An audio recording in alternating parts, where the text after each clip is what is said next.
Imagine being kidnapped and dropped right into the middle of a sports bar on championship night. A goal has just been scored. The entire place seems to explode.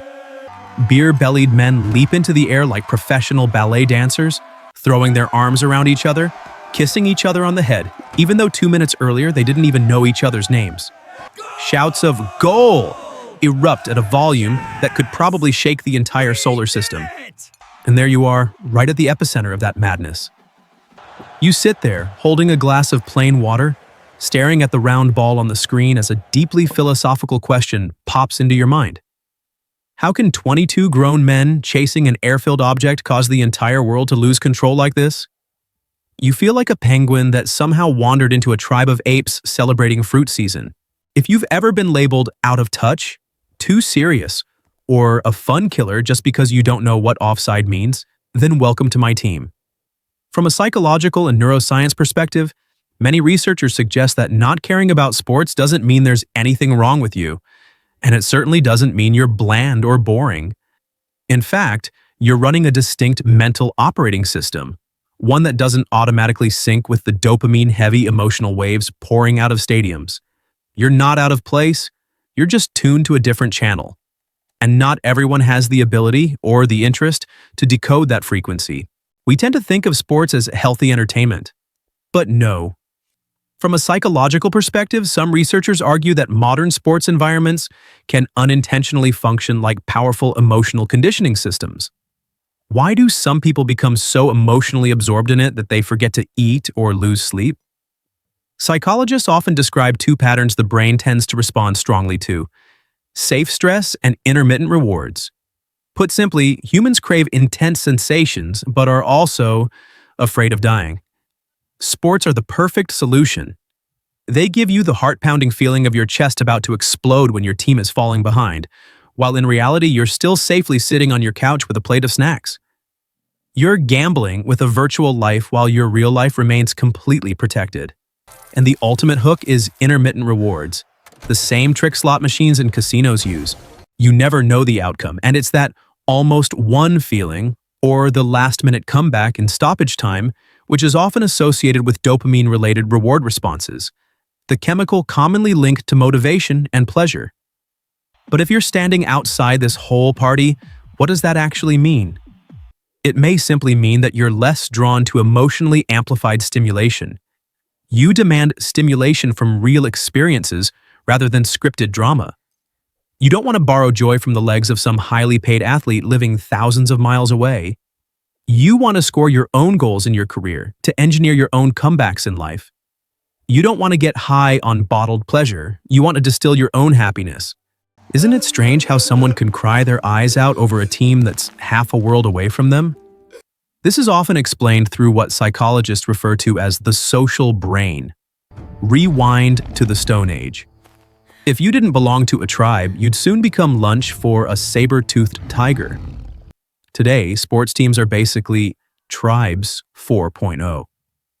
When a team wins, studies suggest the brain may engage bonding-related chemicals such as oxytocin, which are often associated with feelings of social connection, even though the only thing you actually did was yell at the TV. However, choosing to stand outside this collective frenzy is a bold reversal.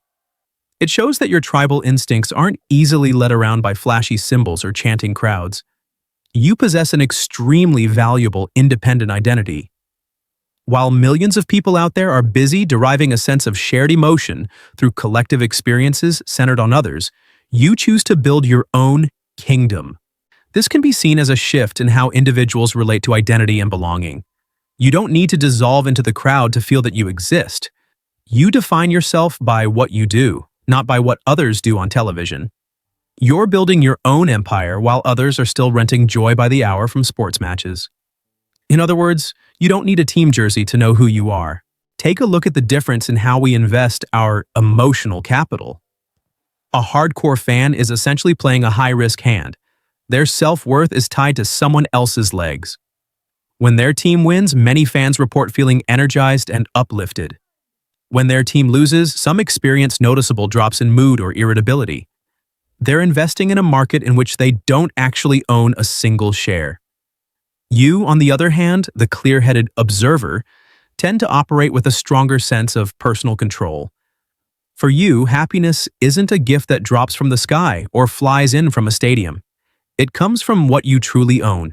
A great book you just devoured, a new programming skill you've learned, or simply the fact that you completed your own morning run.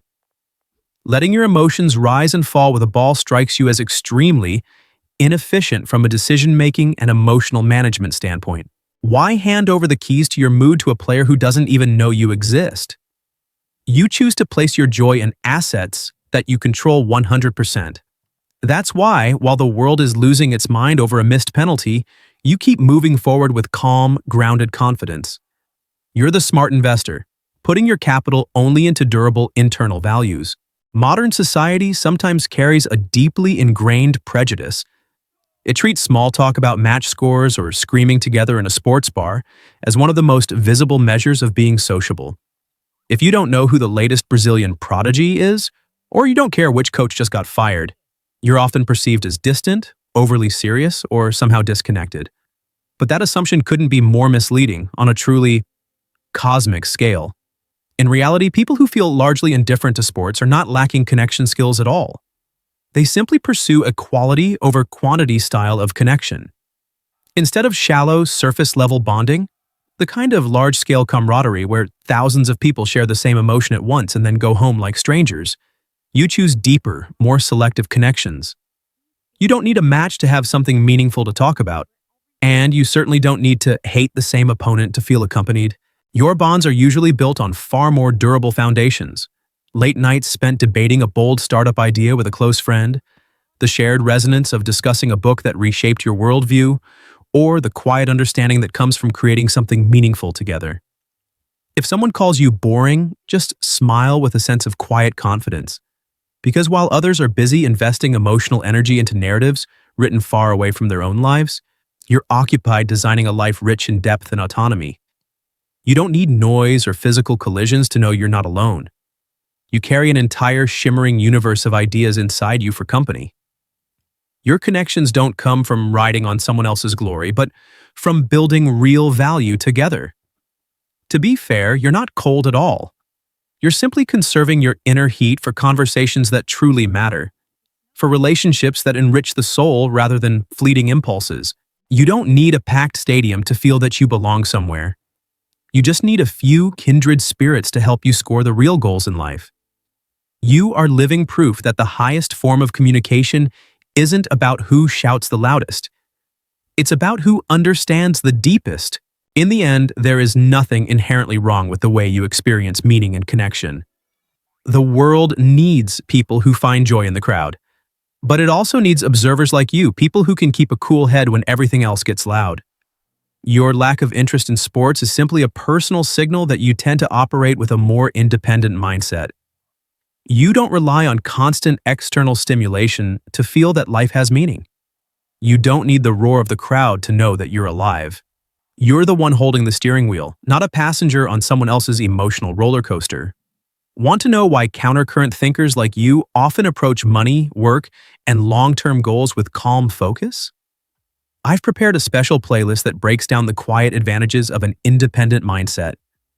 Hit subscribe now and leave a comment about the most awkward moment you've ever had standing in the middle of a sports-crazed crowd. Thanks for listening, and remember, being different isn't being weird. Being different is a privilege.